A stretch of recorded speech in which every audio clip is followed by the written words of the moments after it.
Welcome back. In focus ہیں senior صحافی خلیق کیانی. آج انہوں نے بڑا ایکسپلین کیا کہ دیکھیے جب ایکسپورٹرز ہوں گے, انڈسٹریز لگیں گی تو ظاہر ہے لوگوں کو فائدہ پہنچے گا. سو یہ کہنا کہ عام آدمی کے لیے کیا ہے اس کے اندر, تو you have to wait and see the trickle down effect.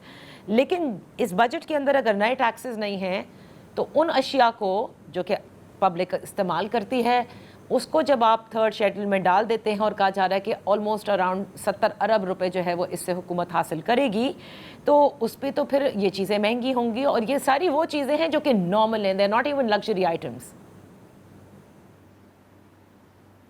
سر بنیادی طور پہ نا, چونکہ جیسے میں نے کہا کہ جی یہ پروگرام تو سارا IMF کا پروگرام تھا نا, اور اس کے اندر جو سپیس تھی وہ میرا خیال ہے اتنی ہی تھی.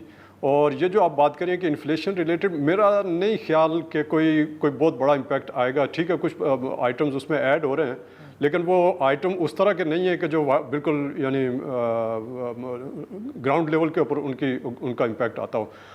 یہ چیز ضرور ہے کہ جو مطلب جو بھی امپیکٹ ہوگا وہ ہوگا, لیکن جو ان کی باڈی لینگویج سے لگ رہا تھا اور جو ان کی اسٹیٹمنٹ سے لگ رہا تھا کہ جی اگر پیٹرولیم پروڈکٹس کے اوپر کوئی ایڈیشنل امپیکٹ آئے گا تو وہ جو کرنٹ لیول ہے اس کے اندر اس کو پروٹیکٹ کیا گیا ہے, اور کچھ جو پارٹ ہے جو جس کو صوبوں سے ایڈیشنل اماؤنٹس لی ہیں وہ اس کو ادھر یوز کریں گے. جس سے مجھے لگتا یہ ہے کہ اب چونکہ یہ تیسرا سال ان کا شروع ہو گیا, تو اگلے سال جب ہم اس وقت بات کر رہے ہوں گے تو IMF program will be almost over یا اوور ہونے کے نزدیک ہوگا, وائنڈنگ فیز میں ہوگا ایک. تو دوسرا یہ ہے کہ جو پھر آپ کو یاد ہے کہ ہمیشہ اگلے 2 سال جو ہیں اس میں وہ ایکسپینشن کی طرف جاتے ہیں, گڈیز کی طرف, پبلک الیکشن ایئر ہوتا ہے تو اس لیے تو یعنی لوگوں کو خوش کرنے کی طرف جاتے ہیں.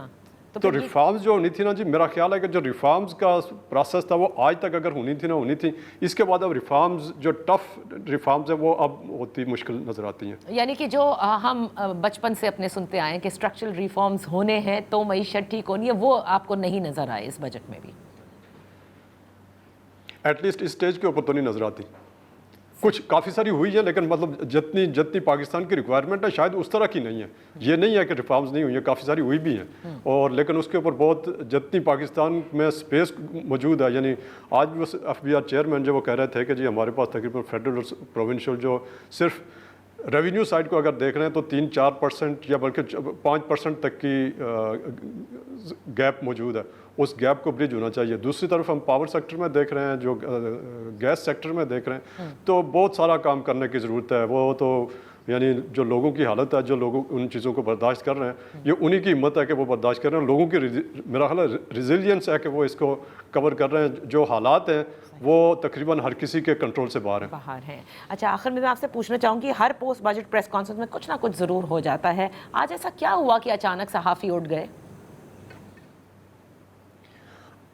ایک امپریشن یہ تھا کہ جی انہوں نے کہا کہ جی ہم جو لوگ اکنامک سروے والے دن جنہوں نے سوال نہیں پوچھے تھے ہم ان سے سوال لیں گے.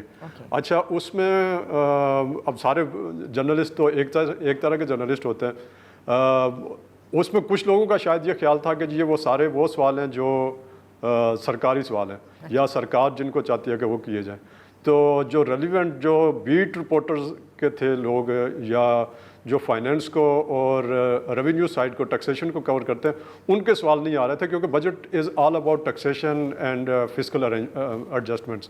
تو ان کے اوپر سوال نہیں آ رہے تھے, وہ ساری پرانی چیزیں ہو رہی تھی. تو اس کے اوپر ایک انہوں نے کہا کہ جی یہ تو مطلب ایک عجیب و غریب صورتحال ہے. تو اس کا انہوں نے حل یہ نکالا کہ جی وہ جو فائنینشیل اور ریونیو سائڈ کے جو رپورٹرز تھے ان کو پھر بالکل آخر میں بنچ آؤٹ کیا. تو اس میں میرا خیال ہے ایک اسٹریٹجی یہ بھی تھی کہ جی جو اگر خدا نخواستہ کو کرٹیکل سوال آئیں تو وہ لوگ نہ دیکھیں, اور اس میں شاید وہ کامیاب رہیں. کیونکہ جب شاید مڈل آف جب اس طرح کی یہ سچویشن ہوئی, جو پروٹیسٹ کائنڈ آف سچویشن ہوئی, تو پھر اس کے بعد میرا خیال جہاں تک میرا اندازہ, میں نے دیکھا نہیں ٹی وی کے اوپر, لیکن میرا اندازہ کہ اس کے بعد وہ ٹی وی کے اوپر نہیں تھا, وہ پھر وہاں آف دی ریکارڈ ایک ساٹھ کی پریس کانفرنس ہوئی. جی بالکل, آپ نے درست کہا, اندازہ نہیں یہی سچ ہے. بہت بہت شکریہ خلیق کیانی صاحب, thank you so much for being with the show. That's all for today. اللہ حافظ.